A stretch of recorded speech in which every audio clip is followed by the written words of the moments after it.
Welcome back, guys, and today we're going to go ahead and do things a little bit differently once again. We don't have gameplay footage for you guys, well, because our webcam setup just isn't quite there, and for how long those games take, we're going to spend like 30 minutes then to show you guys one match, and I don't really want to do that. So instead, we're going to just talk about some of the top decks and how Mufasa Roulette can go ahead and counter that. This is going to be the Amber Ruby version of Mufasa, and I need to specify that now because Purple Fasa, Steel Fasa, everything Fasa is a thing lately. The elephant in the room is Bucky discard. What kind of tools do you have to deal with Bucky discard? Well, that's simple. We're playing Ruby. You have things like your Brawl that can deal with your Bucky discard. In addition to that, there are evasives and things like that. We are playing Maui's Fishhook, which can give your characters evasive and help challenge into them. That's not necessarily the only reason it's there. However, sometimes you don't quite get to that Sisu empowered sister. Usually you'll at least get to 6 ink eventually, and your Madame Medusa will be turned on. If that's not quite quick enough, we do have things such as Minnie Mouse paired with a Lumiere, which allows you to have a 2-3 evasive also to deal with your opponent. In addition to that, you do have your Flynn Rider, but Steel has so many songs that they can get rid of that card very easily, so don't bank on your Flynn Rider to win you the matchup. The next big one is the Ruby Sapphire matchup. This one, however, Flynn Rider puts in work. Kind of like Steel Sapphire as well. Again, they're a slower deck, so establishing that Flynn on turn 2 is very important because if you're on the play, he should be able to generate you 3 lore minimum. Again, though, they do play the Steel songs in the Sapphire version, such as Storm Rage On and Strength of the Raging Fire, which isn't going to be that good because, again, they don't put the early presence out on board, but they will Storm Rage On and get rid of that Flynn. Or they'll let him go for a second turn and continue to ramp and then hit you more in their curve. If they hit you on 3 with the Storm, that's okay because you push their ramp off a turn to clear that Flynn while you're also developing other characters onto the board. But the Ruby Sapphire match I do think is pretty favorable. Not all the time because you don't necessarily want to get into that long game because of the fact that they are going to be ramping. So when it comes down to it, they're going to be playing more cards faster than you because they have more ink than you do. Luckily, we have things like Gaston that allow you to get out characters a little bit cheaper. In addition to that, we are playing a lot of similar cards such as Madame Medusa, your Sisu, Maleficent Dragon. Another thing that we do have an advantage that they don't, Mufasa. If they remove Mufasa, he's going to float himself into another character. Ideally, it's one of your better characters, and you can continue applying that pressure to your opponent. Then Ruby Amethyst is another big matchup. This one, I feel like it can kind of go back and forth, and it seems almost like a die roll who opens their hand faster.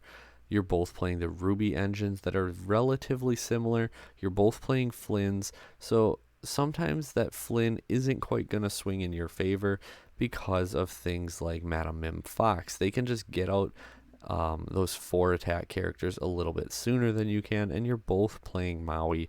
So Flynn kind of goes by the wayside in this matchup. We are playing things like Rapunzel to be able to heal, so if you're challenging card for card, you may be able to survive it. Shifting Mulan also can be very strong in this matchup.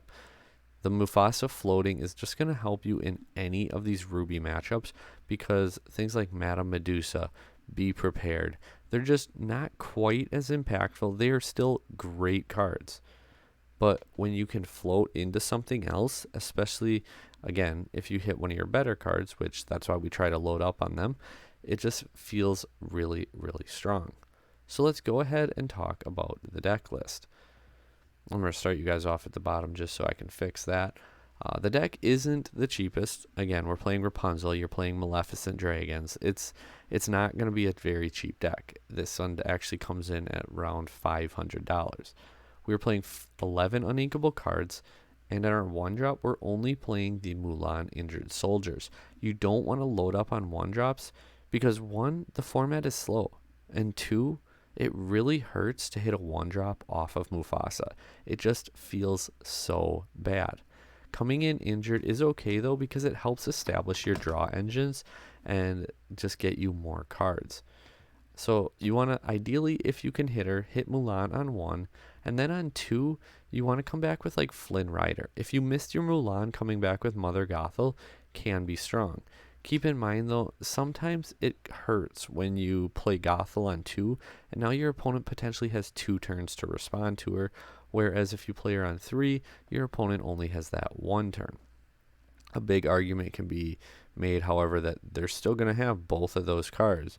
And if you play the Flynn, maybe you bait out that Baboom. Maybe you bait out the Storm if you're on the draw. And then your Mother Gothel survives for your turn 4 Rapunzel to draw 3 more cards. You just need to, depending on your matchup, pick what's more important. Do you want the Gothel to survive, or do you want the Flynn to survive? I put Lumiere in here just as a cheeky one-off. The +1 attack actually comes up quite a bit, and it is really nice to have. So as we're trying to curve out, again, if you hit your Mulan on 1, you got to debate between Gothel and Flynn on 2. If I got the Mulan on 1, I'd probably go Flynn on 2, but if you missed it, then you really got to consider Gothel on 2, or if you don't have a 3, I guess you can go Flynn 2, especially pending the matchup. If it's a slower matchup and it can start getting you lore sooner, then come back with Gothel on 3, Rapunzel on 4. Another reason to go Gothel if you miss your Mulan would be Julieta on 3, being able to remove 2 damage and draw you a card. We're not playing the injured beast. He didn't quite fit the way I wanted the deck to curve out. A 2/6 who quests for 2 is incredibly strong, and it's better off of the Mufasa than Gothel or Mulan. But again, he just kind of missed the natural curve of the deck that I was trying to go for. We are playing the 4 Gastons because being able to get out your bigger characters for 2 less ink feels really good. We just kind of briefly mentioned Julieta is a pseudo Rapunzel. She heals 2, not up to 3, and then you get to draw 1 card, not 1 for each. We mentioned Minnie Mouse.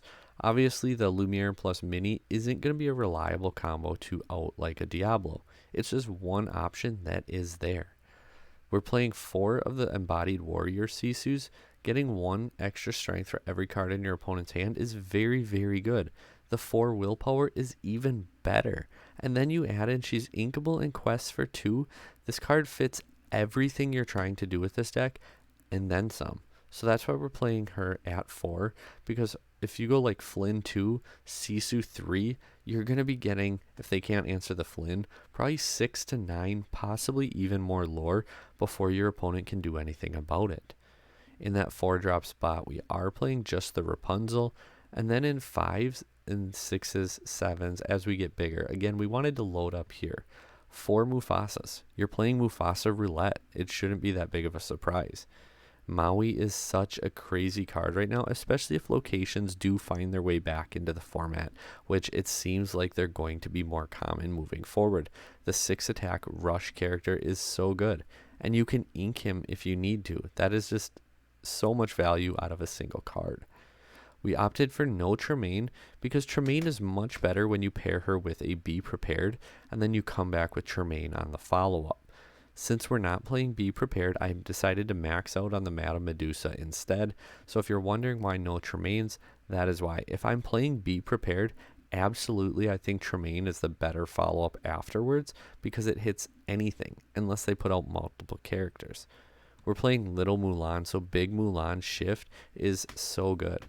Something that I saw and it came up at our locals the other day was Shift Mulan attacked Robin Hood, splash damage other characters, they drew a card off the Robin Hood. It was a great learning moment, so shout out Phil for pointing it out, and it was just like I said, great learning moment. In that instance, do your Mulan into something else because the splash damage taking out the Robin Hood won't trigger that draw effect because the draw is only from challenging. So if you have something like a Robin Hood, which is very prevalent this format, use the splash damage to take it out, not actually attacking the Robin Hood itself. 4 Stitch Carefree Surfers because a 4/8 who quests for 2 is crazy good. And he can draw you 2 cards a lot of the time. So Stitch just being a very strong character. Sometimes you do need that board wipe, and we're not playing Be Prepared. Scar is as close as you can get to that. The 6/5 Rush is so strong. He is uninkable, so we're playing him as a sacky one-of. He quests for 2 when you don't need to take care of your opponent's board. Another type of board wipe, Sisu. If they have 2 or less attack, they're gone. Questing for 3 is also no joke. Then we round out our character lineup with 2 Maleficent Monstrous Dragons. This was kind of just a pick for, we had 2 more spots. I couldn't fit in 4, and I didn't really necessarily want to cut anything else out. Maybe you could say cut out Lumiere, and I wouldn't argue with you. I think that would be a strong option. And then you could at least play another Maleficent. We're playing 4 Brawls and 2 Maui's Fishhooks as our only non-characters in this deck. I think 6 non-characters in Mufasa isn't bad. You're still most likely to hit a character. That's unlucky if you hit one of these. Then again, when you play 20 songs and Ariel whiffs on it multiple times in a single game, that's unlucky too, and it does happen. So I just like both these cards this format a lot, and if you're only going to play one, I truly think you have to play 4 Brawl this format if you're on Ruby. It's too good not to. It's not just Diablo, guys. It also outs a Hiram, it outs Ursula, it outs Ariel. This card puts in so much work this format. It is crazy strong, and it's very cheap. It's a common. That's all I got to say about that.